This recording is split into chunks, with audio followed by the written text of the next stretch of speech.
Hello friends, നമസ്കാരം. Welcome to Sangeetha's food gallery. നമുക്കിന്ന് egg bhurji എങ്ങനെയാണ് ചെയ്യുന്നതെന്ന് നോക്കാം. ഇത് തട്ടുകട സ്റ്റൈലിലുള്ള ഒരു റെസിപ്പിയാണ്. അപ്പോൾ ഇത് ചെയ്യാനായിട്ട് ഒരു കടായി ഞാൻ ചൂടാക്കാൻ വെച്ചിട്ടുണ്ട്. ഇനി ഇതിലേക്ക് 2 ടേബിൾ സ്പൂൺ ഓയിൽ ചേർത്ത് കൊടുക്കുന്നുണ്ട്. ഈ ഓയിൽ നന്നായിട്ട് ചൂടാക്കിയെടുക്കണം. അപ്പോൾ ഓയിൽ നന്നായിട്ട് ചൂടാക്കി കഴിഞ്ഞു. ഇനി ഇതിലേക്ക് 2 സവാള, നല്ല പൊടിയായിട്ട് അരിഞ്ഞ സവാളയാണത്, ചേർത്ത് കൊടുക്കുന്നത്.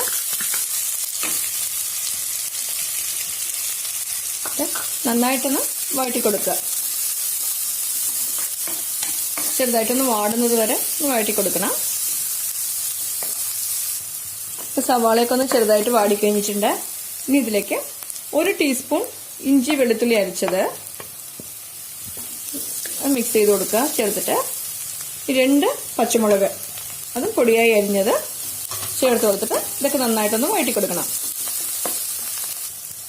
ഈ പച്ചമുളകൊക്കെ നന്നായിട്ട് വാടിക്കഴിഞ്ഞു. ഇനി ഇതിലേക്ക് 2 തക്കാളി, അതും നന്നായിട്ട് പൊടിയായി അരിഞ്ഞത് വേണം ചേർക്കാൻ. അത് ചേർത്ത് കൊടുത്ത് ഈ തക്കാളി നന്നായിട്ട് ഒന്ന് കുക്കാവുന്നത് വരെ ഒന്ന് വേവിച്ചെടുക്കണം. ഒരു പാത്രത്തിൽ ഞാൻ 6 മുട്ടയാണ് ഉടച്ചെടുത്ത് വെച്ചിട്ടുണ്ട്. ഇനി ഇതിലേക്ക് ആവശ്യത്തിന് ഉപ്പ് ചേർക്കുക. എന്നിട്ട് നന്നായിട്ടൊന്ന് മിക്സ് ചെയ്ത് വെക്കുക.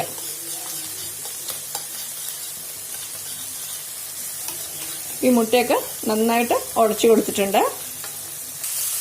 തക്കാളിയൊക്കെ നന്നായിട്ട് വാടിക്കഴിഞ്ഞു. ഇനി തീ കുറച്ച് വെക്കുക. ഇനി ഇതിലേക്ക് ആവശ്യമുള്ള പൊടികളൊക്കെ നമുക്കൊന്ന് ചേർത്ത് കൊടുക്കണം. ഇതിലേക്ക് 1 ടീസ്പൂൺ മുളക് പൊടി,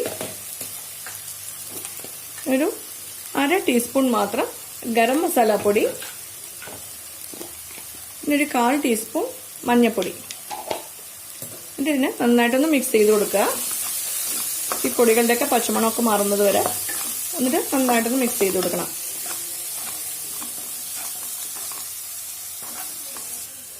പൊടികളുടെ പച്ചമണമൊക്കെ മാറിയിട്ടുണ്ട്. ഇതിലേക്ക് ഉടച്ചെടുത്ത മുട്ട ചേർത്ത് കൊടുക്കുക. ഇതൊക്കെ നന്നായിട്ട് ഈ മസാലയെ ഇതായിട്ട് നന്നായിട്ടൊന്ന് മിക്സ് ചെയ്യണം. ഇത് നന്നായിട്ട് ഇളക്കി കൊടുത്തുകൊണ്ട് ഇരിക്കണം കേട്ടോ, ഇല്ലെങ്കിൽ എല്ലാം ഇതൊക്കെ വെന്തിട്ട് നല്ല തിക്കായിട്ടാവും. നല്ല പൊടിയായിട്ട് വരണം. അതുകൊണ്ട് നന്നായിട്ട് മിക്സ് ചെയ്ത് കൊടുത്തുകൊണ്ട് ഇരിക്കണം. മുട്ടയൊക്കെ നന്നായിട്ട് വെന്ത് വന്നിട്ടുണ്ട്. ഇതുപോലെ നന്നായിട്ട് ഇങ്ങനെ ഉടച്ചു കൊടുക്കണം. അപ്പോഴേ നല്ല പൊടി പോലെ ആവുള്ളൂ. ഇതിലേക്ക് 1/2 ടീസ്പൂൺ കുരുമുളക് പൊടി ചേർത്ത് കൊടുക്കണം. ഇതും കൂടെ നന്നായിട്ട് യോജിപ്പിച്ച് കൊടുക്കുക. ഇതിൽ പച്ചമുളകിൻ്റെയും മുളക് പൊടിയുടെ അളവൊക്കെ നമുക്ക് വേണ്ട എരിവിനനുസരിച്ചൊക്കെ മാറ്റം വരുത്താം കേട്ടോ. എല്ലാ അളവൊക്കെ ഇതൊക്കെ നന്നായിട്ട് മിക്സ് ചെയ്ത് കൊടുത്തിട്ടുണ്ട്. ഇനി ഇതിലേക്ക് അവസാനമായിട്ട് കുറച്ച് മല്ലിയില അരിഞ്ഞത് ചേർത്തിട്ട് എല്ലാം കൂടിയിട്ട് നന്നായിട്ടൊന്ന് യോജിപ്പിക്കണം.